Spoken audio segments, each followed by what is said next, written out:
तो जैसा कि पिछले एपिसोड में हमने देखा था, ज़ू जो था उसे फाइनली वो चीज़ जो चाहिए था यानी कि लैंप, लाइफ लैंप या जो भी नाम है, वो मिल चुका था। इसकी परछाई ने उस चीज़ को खींच लिया था। हालाँकि इसकी जो हालत थी, काफ़ी ख़राब हो चुकी थी और बस ये बैठ के सोच रहा था कैसे भी हील कर दे इसको। इसका जो बैंगनी क्रिस्टल है, तब यहाँ से ये निकलेगा, अब आगे। और इतना ज़्यादा इंजर्ड ये कभी हुआ भी नहीं था। इवन इसका धर्मा बोर्ड के डिफेंसेस, फिर गॉडलिनेस की ऑरा भी ये यूज़ कर चुका था और बहुत सारे टालिस्मैन ट्रेज़र भी इसको यूज़ करने पड़ते हैं। और ये बच के भी आया था तो बस बस समझ लो कि एक साँस जो बोलते हैं ना उस पर ही टिका हुआ था। थोड़ी-सी भाई कहीं भी गलती होना तो होती तो ये मर चुका होता। अब सोचिए क्या करना है, धर्मा बोर्ड को इसने अपग्रेड किया था 7वें लेवल या जो भी लेवल था। फिलहाल अब उसका मतलब नहीं। फिर उसे उसको शेप में लाने के लिए, क्योंकि आधा तो वो टूट चुका था, इसके अच्छे खासे पैसे जाएँगे। और उसको ये समझ में आता कि कैप्टन क्यों इस हद तक जाना चाहता था, वो जो चमड़ी है उसके लिए। क्योंकि अगर एक बार वो आपको हासिल हो जाए तो आपके लिए बहुत बड़ा फ़ायदा है। जैसे ज़ू को यहाँ पर ये लैंप मिल गया। धीरे-धीरे समय गुज़रता ये कल्टीवेशन में लगा हुआ था, 1 घंटे निकल चुके थे। ज़ू से थोड़ी दूर पर मंदिर क्षेत्र में, लेकिन ज़ू काफ़ी अंदर था, पर ज़्यादा दूर नहीं थी। किसी ने थोड़ा-सा गड्ढा जैसा खोद दिया था और वहाँ पर वो स्टैचू पड़ा हुआ था और उसके साथ जो बंदा बैठा था वो था ज़ैंग, जो कि मंदिर क्षेत्र का जो बाहरी हिस्सा था एंट्री, उसे अभी भी ब्लॉक करके था। बहुत सारे लोग तो अंदर आते-आते ही मर जाते थे क्योंकि ज़हर इतना ज़्यादा था, फिर इसके जो बहुत सारे बॉम्ब-वॉम्ब थे। लेकिन फिर भी कोई-कोई आ जाता तो फिर इसे अपने वेपन्स यूज़ करने पड़ते थे। ये वेट कर रहा था कि कैप्टन मर तो नहीं गया, वापस आओ जल्दी।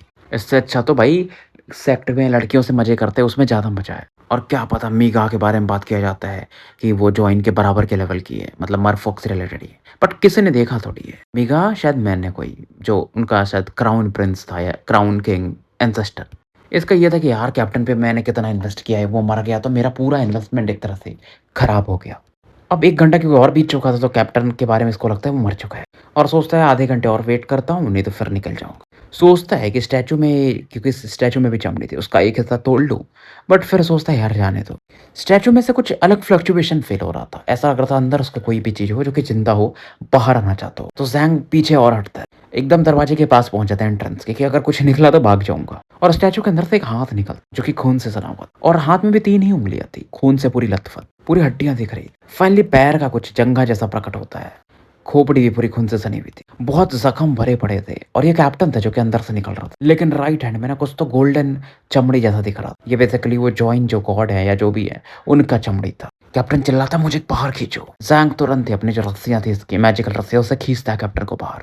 कैप्टन का जो नीचे का पैर और था ना वो तो खत्म हो चुका था। ऊपर की ही बॉडी थी, समझ लो पेट के आसपास से। और फिर कैप्टन चिल्लाता है कि स्टैचू को डिस्ट्रॉय कर दो। कोई चीज़ है जो मेरे पीछे आ रहा है। कैप्टन भी इस दौरान अपनी टेक्निक यूज़ करता है और ज़ैंग भी अपनी टेक्निक यूज़ करता है। स्टैचू एक्सप्लोड कर जाता है और एक आवाज़ आती है, गुस्से वाली आवाज़। और उतनी आवाज़ ही जो बस यहाँ एंटर करती है ना, जिसकी वज़ह से ज़ैंग खून की उल्टी करने लगता है। एक जेट स्लिप भी ये यूज़ कर लेता है डिफेंसेस के रूप में, बट वो भी फूट जाता है और ये बंदा पीछे जाके गिरता है। कुछ पिल्स-विल्स खाता है। कैप्टन भी इस दौरान खून की उल्टी करता है, लेकिन वो चमड़ी नहीं छोड़ता और कहता है मेरे अलावा ये चीज़ कौन कर सकता था। ये मैंने जब से सुना था ना कि मरफॉक्स पे ये बैटल होने वाला है, तभी से मेरा प्लान था कि मुझे चमड़ी चाहिए और मुझे मिल चुकी है। ज़ैंग पूछता है क्या ये वर्थ इट था? आपके पैर जा चुके हैं। कैप्टन कहता है फ़र्क नहीं पड़ता है, वर्थ इट तो बिल्कुल था। मेरे पास एक सीक्रेट मैजिक टेक्निक है जिससे मेरे पैर और फिर से वापस आ जाएँगे। फिर सेक्ट में कुछ मेडिसिन्स भी हैं, तो कुछ महीनों में मेरे पैर पूरे वापस आ जाएँगे और अब ये जॉइन का फ्लैश भी है, तो मेरी बॉडी और अच्छे से ग्रो कर जाएगी। फिर ये कहता है वो डिप्यूटी कहाँ गया अपना? अब ज़ैंग बताता है कि आपने वेट करने को कहा था। 4 घंटे उस चीज़ को बीत चुके। ज़ू यहाँ पर थे मतलब 1 डेढ़ घंटे, उसके बाद फिर वो चले गए। जाते-जाते उन्होंने मुझे ज़हर-वहर सब दे के गया था। कैप्टन को भी लगता है कि हाँ, बात तो सही कह रहा है और ये सेब वेब खा रहा होता है। तभी यहाँ पर ना फिर से एक ना ऐसा बिल्डिंग-विल्डिंग जो गिरती है ना, अलग ही साउंड निकलता है और आसमान में ना काले बादल से इकट्ठे होने लगते हैं। करप्शन की ऑरा, मतलब हर एक बिल्डिंग से ये कुछ काली ऑरा निकल रही थी, ब्लैकिश ऑरा, और उस बादल में मर्ज होते जा रही थी। और जैसे ही 7 ब्लड का डिसाइपल्स देखते हैं ना, वो भागना शुरू करते हैं एग्जिट गेट की तरफ, मानो नीचे कुछ तो खतरनाक छिपा हो। अब कैप्टन क्या करता है ना, ज़ैंग के ऐसे कंधे पे चढ़ जाता है और कहता है देखो मरफॉक्स अपने ट्रम्प कार्ड यूज़ कर रहे हैं, हमें जल्दी निकलना पड़ेगा। ज़ैंग भी अब एग्जिट गेट की तरफ बढ़ता है। वहीं मंदिर के दूसरे क्षेत्र में हमें ज़ू को दिखाया जाता है। वो अपनी आंखें खोलता है और वो भी ब्लैक क्लाउड्स को देखता है, तो उसको भी अचंभा तो होता है। थर्माकोट रखता है और यहाँ पर आगे बढ़ना शुरू करता है। और जो मूरल एरिया था जहाँ से ये अंदर गया था ज़ू, वो एरिया मानो चमकना चाहता था, उसमें से कुछ तो बाहर निकलना चाहता था, लेकिन फिर वो धीरे-धीरे गायब होने लगता। और ये काले बादल बस जॉइन आइलैंड पे प्रकट नहीं हुए थे भाई, एमिक आइलैंड, मीका आइलैंड और नीदरवॉल्ड आइलैंड चारों तरफ प्रकट हुए थे। ये मरफॉक्स का फाइनल ट्रम्प कार्ड था। मास्टर सेवेंथ जो कि अपने ड्रेडनॉट पे बैठे थे देख रहे थे, वो मरफॉक पैट्रियार्च की तरफ देखकर हंसते कि चलो कुछ तो तुम अच्छा कर रहे हो। मुझे लगा ये इन बच्चों के लिए कॉम्पिटिशन बहुत ईज़ी हो जाएगा। क्योंकि अभी तक तो लग रहा था बस तुम गिफ्ट दे रहे हो, अब कुछ फाइट करना पड़ेगा इन्हें। अब उन्हें रियल डेंजर फेस करने को मिलेगा।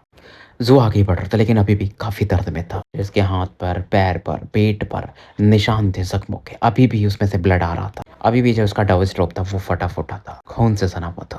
स्पिरिचुअल पावर रिकवर हो गया था, लेकिन देखो ज़ख्म भरने में टाइम तो लगेगा। चाहे वॉयलेट क्रिस्टल भी हो तो भी, क्योंकि इस बार के जख्म बहुत गहरे थे। करप्शन इसके आसपास फैल रहा था, लेकिन जू को इससे फर्क नहीं। एक ही प्रॉब्लम था, ये जो ज़ॉम्बी वाला शहर है, क्योंकि फिलहाल उसे वॉयलेट क्रिस्टल भी न्यूट्रलाइज नहीं कर सकता। और ये जो काला बादल जैसा दिख रहा था ना, ये बड़ा प्रॉब्लम है। फ्लाइट टैलिस्मैन यूज करता है, तेजी से बढ़ता है। अब देखो भाई, आप आगे बढ़ रहे हो, स्पिरिचुअल पावर तो लग ही रहा है। लगभग आधे घंटे का समय और निकल चुका था, और जब मंदिर क्षेत्र से बाहर निकलता तो काला धुंध तो इसे हर जगह दिखता है। बस ज़ॉम्बीज़ की आवाज़ आ रहे हैं, और ये जो काला बादल बोल रहे हैं जो भी, ये समुद्र की सतह से बाहर निकल रहे हैं, तो उस तरफ तो ये जा नहीं सकता, तो जमीनी क्षेत्र से ये भागता है। और बादल गहरे होते जा रहे थे, बचना मुश्किल था। थोड़े बहुत इसके बॉडी के, इसके जो स्पिरिचुअल पावर का डिफेंसेस थे उसे तोड़ रहे थे, इसकी बॉडी में समाने की कोशिश कर रहे थे। ज़ॉम्बीज़ की आवाज़ और साफ सुना जा सकता था। सरिया को बाहर निकल, ये ज़ॉम्बी जो है ना, वो समुद्री ज़ॉम्बीज़ होते हैं, सी ज़ॉम्बी, उससे अलग दिखते थे। मतलब क्या हो रहा था देखो, जो सेवन ब्लड का डिसाइपल मरा है ना, उसके अंदर ये औरत समा गई थी, तो वो भी ज़ॉम्बी बन जा रहा था वैसा। तो ये काफ़ी खतरनाक थे। अब एक को मारता है, फिर बहुत तेज़ी से आगे बढ़ता है, क्योंकि इसको पता था कि यहाँ पर आप कब तक बैटल करोगे। स्नेक ड्रैगन जो था इसका, स्नेक नेक ड्रैगन, ये उसे भी प्रकट कर लेता है, जो कि ज़ू को ना घेर लेता है, ताकि इसका डिफेंस काम करता रहे। बीच में जो भी ज़ॉम्बीज़ आते, ये जो ड्रैगन था अपने पूंछ से उनको मार के पीछे फेंक देता था। ये ज़ू का फाइनल ट्रम्प कार्ड था। कमेंट में यार देखो, तुम लोग करते नहीं हो, फिर भी मैं पूछूंगा, ये स्नेक नेक ड्रैगन क्या चीज़ है जो ज़ू के पास है, ये आपको बताना है। रास्ते में ज़ू को कुछ और डिसाइपल्स मिलते, धीरे धीरे एग्जिट की तरफ बढ़ते जाते। देखता है वो एरिया जो सबसे ज्यादा खतरनाक बैटल जहां पर हो रहा था, बहुत सारे कल्टिवेटर्स मारे गए, तो वहां पर ज़ॉम्बीज़ की आवाज ज्यादा थी। अब जू यहाँ पर आते हैं, डबल इनकांटेशन टेक्निक यूज करते हैं। स्नेक नेक जो इसका ड्रैगन था वो उससे उड़ जाता है और जू की बॉडी में समाने लगता है। मतलब जू का रिजर्व जो पावर था, ये बेसिकली वही था। तो जू की को स्पिरिचुअल पावर जो चाहिए था इसके थ्रू मिल रहा था। अब वो पावर आप यूज करोगे तो स्नेक नेक तो बचेगा नहीं, मैटर वो था, लेकिन फिलहाल ऑप्शन नहीं। लेकिन इस पावर को एब्जॉर्ब करके जू आधा रिकवर तो हो जाता है स्पिरिचुअल पावर में। जख्म लेकिन अभी भी वही थे। और फिर ये डबल इनकांटेशन टेक्निक पानी की बूंदे बना करके ज़ॉम्बीज़ पर अटैक कर रहा था और आगे बढ़ते जा रहा था। जैसे किसी को पानी की बूंद में ट्रैप कर दे रहा था, फिर आगे बढ़ते जा रहा था। लेकिन जब ये आगे बढ़ रहा था, अपने साइड में, मतलब आगे में थोड़ी दूर पर, समझ लो कुछ डायरेक्शन में, 2 लोगों को देखता है कि एक बंदा है जिसके कंधे पर एक बंदा चढ़ा हुआ है, जिसकी आवाज़ को ये पहचान लेता है। वो बंदा बोल रहा था, "जाओ, जाओ, आगे बढ़ो जॉन्गसान, बम फेंकते रहो, इन्हें उड़ाते रहो। अरे उधर नहीं फेंकना था, इधर फेंक, इधर फेंक।" तो जो बंदा भाग रहा था वो ज़ैंग था ऑब्वियसली, और जो बंदा चिल्ला रहा था वो कैप्टन। हालाँकि कैप्टन चिंतित नहीं थे, मज़े में थे। ज़ैंग अलग चिल्ला रहा था, "चुप!" और कैप्टन बोलता है, "तुम मुझसे ऐसे बात कर रहे हो अपने कैप्टन से?" और कैप्टन फिर अपना सेव खाने लगता है, और ज़ैंग बोलता है, "अगर मुँह बंद नहीं रखो तो मैं फेंक दूँगा, सही बता रहा हूँ।" और ज़ू जब देखता है कैप्टन का आधा हिस्सा बॉडी का मिस कर रहा था, इसे समझ में आता है कि क्या खतरनाक आदमी है। और ज़ू बेसिकली इनसे आगे निकल गया था साइड से आते हुए। तो ज़ैंग सेन की नज़र अब ज़ू पे पड़ती है, और ज़ैंग को आपको पता है वो रस्सी जैसा कुछ तो यूज़ करता है ताकि ज़ू के पावर को यूज़ कर सके। ज़ू के पावर को मतलब ज़ू भागेगा तो पीछे-पीछे ये भी खींचता हुआ चला जाएगा। लेकिन कैप्टन जब नोटिस करता है ना ज़ू के ज़ख्म, फटे हुए कपड़े, तो वो भी अचंभित हो जाता है। लगता है तुमने भी अच्छा ही कमाया है कैप्टन ज़ू। डेप्यूटी कैप्टन, तुम्हें मरमेड प्रिंसेस का वो चैम्बर तो नहीं मिल गया और उसने तुम्हें चूज़ तो नहीं लिया? ज़ू बोलता है, "पहले आपका वो पैरोर जमेगा कि नहीं ये बताओ।" कैप्टन काफ़ी प्राउड होके बोलता है गर्व से कि मुझको उसकी चिंता नहीं है। बस वापस पहुँचे हम, फिर तो ये चीज़ें आ ही जाएँगी। ज़ू बोलता है, "ठीक है, जाने के बाद मैं आपको एक फ़ेदर देता हूँ।" कैप्टन कन्फ्यूज़ हो जाता है कि फ़ेदर क्यों? ज़ैंग बोलता है, "इस समय बात करने की ज़रूरत नहीं है, अभी पहले निकलते हैं यहाँ से।" क्योंकि ज़ैंग के हिसाब से ये दोनों आदमी फ्रीक्स थे, एकदम बावली थे पूरे। आगे का लाइन मैं बोलना नहीं चाहता, आप समझदार हो। क्योंकि देखो सिचुएशन इतना खतरनाक और ये दोनों बात कर रहे हैं। तो ये ढाई लोग बहुत तेज़ी से आगे बढ़ रहे थे। जैसे ये बाहर निकलते हैं ना, पीछे से ब्लैक क्लाउड भी आ रहा था, पूरा क्षेत्र को घेर चुका था। मतलब समुद्री क्षेत्र से अब पूरे आइलैंड पर फैलने लगा था, और टनल से भी ये बाहर निकल जाते। ज़ू अपना फ्लाइट टैलिस्मैन यूज़ कर रहा था। पीछे से उस रस्सी को हल्का सा बांध के ज़ैंग सन भी सपोर्ट लेके आगे बढ़ रहा था, और कैप्टन अपना बकवास किए जा रहा था। फिर से पूछता है कि वो फेदर की क्या बात कर रहे थे तुम? ज़ू बोलता नहीं। तभी कैप्टन बोलता है, "भूलना मत डेप्यूटी कैप्टन, 8000 स्पिरिचुअल स्टोन की उधारी है तुम्हारे ऊपर, और बताओ फेदर क्या है?" ज़ू इग्नोर मारता। अचानक से ना ज़ू अचंभित होता है, और ज़ैंग सैन भी अचंभित होता, क्योंकि काले बादल फैल रहे थे और ड्रैगन जैसे पिलर्स बनते जा रहे थे। टोटल 8 दिखते हैं, मतलब हर आइलैंड पे 2 थे। ये काले धुंध उसमें ही मर्ज हो रहे थे मानो। और इनके पास का जो सबसे पास का पिलर था वो ट्रांसफॉर्म होने लगता है, उसमें परिवर्तन होना शुरू होता है। ऊपर का जो हिस्सा होता है ना पिलर, तो आप समझते हो, वो मानो कई भागों में बट रहा था। हर एक हिस्सा सांप के जैसा दिख रहा था। टोटल 9 खोपड़ियां थी, मानो वो गुर्रा रहे थे। और इस गुर्राने की आवाज़ की वज़ह से ना जो करप्शन और ज़ॉम्बी पॉइज़न थे, वो ज़मीन से और बाहर निकल रहे थे। अब ज़ू तो इस साँप को पहचान जाता है जो पिलर के ऊपर बन रहा था। एक साँप उसके 9 धड़ जैसा इसने वो मंदिर क्षेत्र के अंदर मूरल के अंदर जाके देखा था। इस ही पिलर का ऐसा नहीं हो रहा था, बाकी भी जो 7 पिलर्स थे, सब वैसा ही बन रहे थे। चाहे मरफ़ॉक हो या सेवन ब्लड डिसाइपल्स, सभी इस ऑरा के अंदर ना कोरोड होने लगते, मतलब उनकी बॉडी गलने सी लगती। बहुत से लोग जो मर चुके थे, लाशें, उनकी आँखें खुल जाती मानो वो जीवित हो रहे हों दोबारा से। तो ये जो आइलैंड्स थे एकदम यहाँ पर पूरा एक तरह से काफ़ी केओटिक माहौल था। ज़ॉम्बी वाला ज़हर भी तेज़ी से फैल रहा था, करप्शन तो था ही। बचे-खुचे जो मरफ़ॉक कल्टीवेटर्स हैं ना, वो और गुस्से में बैटल कर रहे थे, काफ़ी फ़िरोसियस हो चुके थे कि हमको तो मरना है, इनको भी लेके मरेंगे, मतलब सेवन ब्लड के डिसाइपल्स को।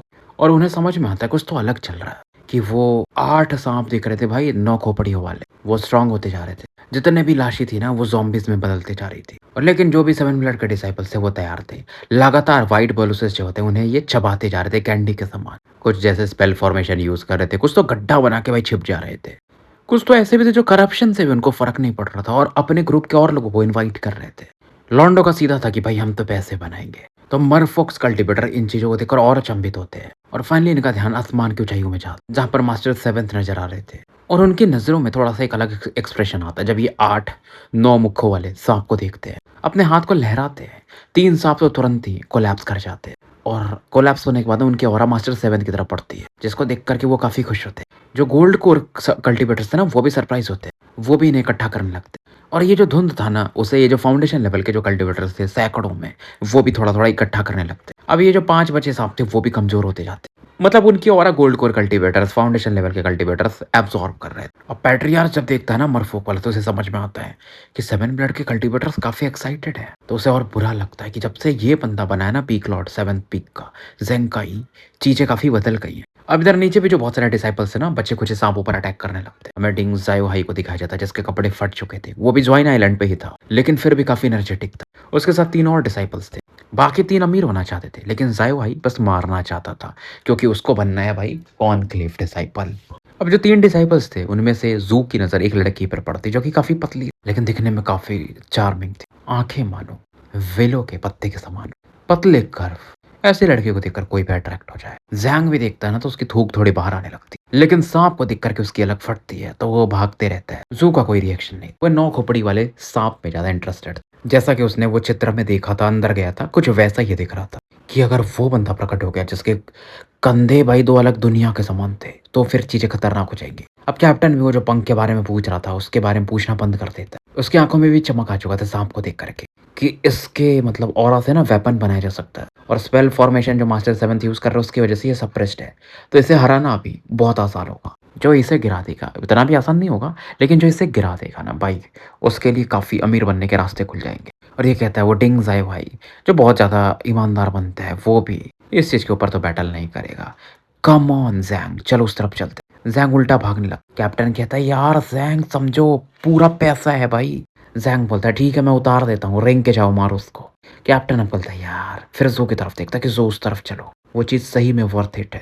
बट ज़ू इग्नोर मारता है क्योंकि इसके पास जो ट्रेजर है ना, वो और खतरनाक है, क्योंकि कंपटीशन खत्म करके इसको निकलना है। फाउंडेशन लेवल के लिए कोई जगह ढूंढनी है और खुद को अपग्रेड करना है। अब कैप्टन अपना सेव खाता है, उसको ऐसा लग रहा था यार ये चीज़ तो मेरी है, ये सांप मतलब कोई और इसे ले लेगा फिर। अब वो जो लड़की थी जो कि डिंग ज़ायो हाई वगैरह के साथ मिल के बैटल कर रही थी, उससे फील होता है कि कोई उसकी तरफ देख रहा है, मतलब एक नहीं बहुत सारे। उसकी नज़र पड़ती है ज़ू पर पहले। ज़ू को देखकर तो उसके चेहरे पर एक चमक सी आ जाती है, ऐसा मुंडी हिलाती है मतलब कि वो ग्रीट कर रही हो, बट ज़ू नोटिस नहीं करता। लेकिन अब वो बैटल छोड़ के ना इसकी तरफ बढ़ती, ज़ू की तरफ। ज़ू तुरंत अपना सरिया निकाल लेता है कि कोई इसकी तरफ आ रहा है और ज़हर छिड़कने वाला था, क्योंकि कोई अचानक से आ रहा है तो उसको क्या पता है। ज़ैंग देख लेता है कि समझ जाता है ज़ू ज़हर छिड़क देगा, तो वो तुरंत ही बोलता है। कैप्टन भी स्माइल करता है। दूर से आवाज़ आती है कि हेलो एल्डर ब्रदर। लड़की को भी पता नहीं था कि ज़ू क्या करने वाला। लड़की हाथ आगे बढ़ाती, उसके हाथ में एक बॉटल था जिसमें काला धुंध था, बेसिकली उसमें सांप का ही जो चमड़ी-उमड़ी था वही। और वो बोलती है कि मैं लिंगेर हूँ, अगर आप मेरे सवाल का जवाब दे दोगे तो मैं ये आपको दे दूँगी। और वो सवाल पूछती है क्या आपको सांप खाना पसंद? मतलब सांप का गॉल ब्लैडर। ध्यान से देख रही थी। ज़ैंग भी इस बंदी की तरफ देखा, जो कि काफ़ी आकर्षक थी। और फिर वो ज़ू की तरफ देखता है कि यार ये बंदा। ज़ू इस दौरान कुछ कदम पीछे लेता है इस लड़की से और फिर बोलता है नहीं। नहीं, नहीं बोलता, मतलब इस स्नेक के जो गॉल ब्लैडर्स होते हैं काफ़ी कड़वे होते हैं। लड़की की आँखों में चमक जाता है, मतलब आप सांप पसंद करते हो। लड़की को देखो एक्सप्रेशन छिपाने नहीं आता, तो उसके चेहरे पर एक खुशी सी आ जाती है। ज़ू की तरफ ये बॉटल उछाल देती है, फिर बैटल ज्वाइन करने के लिए बढ़ जाती है। कैप्टन जो कि ज़ैंग के अभी भी कंधों पर था, ज़ू के हाथ में उस बॉटल को देख रहा, फिर उस लड़की को जाते हुए देख रहा और बोलता है कि सिस्टर लिंग है, जूनियर बोल के बोलता है, आप मेरे से 1 नहीं 3 सवाल पूछ सकते, नहीं 10 भी पूछ सकती। लड़की ना क्योंकि जा रही थी तो अपने ऐसा मुंडी हल्का-सा घुमा के देखी, बड़े गुस्से में देखती। मतलब ये सवाल ज़ैंग बेसिकली पूछता है। कैप्टन इस दौरान ज़ैंग के खोपड़ी पे हल्का-सा मारता। इधर कैप्टन और मतलब इस ज़ैंग का अलग बहस चल रहा होता है कि आप सुंदर नहीं दिख रहे हो। ऊपर की बॉडी है, नीचे की है नहीं। इधर ये जो साँप था बैटल के दौरान कमज़ोर होते जाता है और बच्चों को भी समझ में आ चुका था, ये जो भी कल्टीवेटर्स थे कि इसकी कीमत है, तो वो लगे रहते हैं इसको डिस्ट्रॉय करने में। आखिरी साँप जब खत्म हो जाता है तो कॉम्पिटिशन भी खत्म हो जाता है।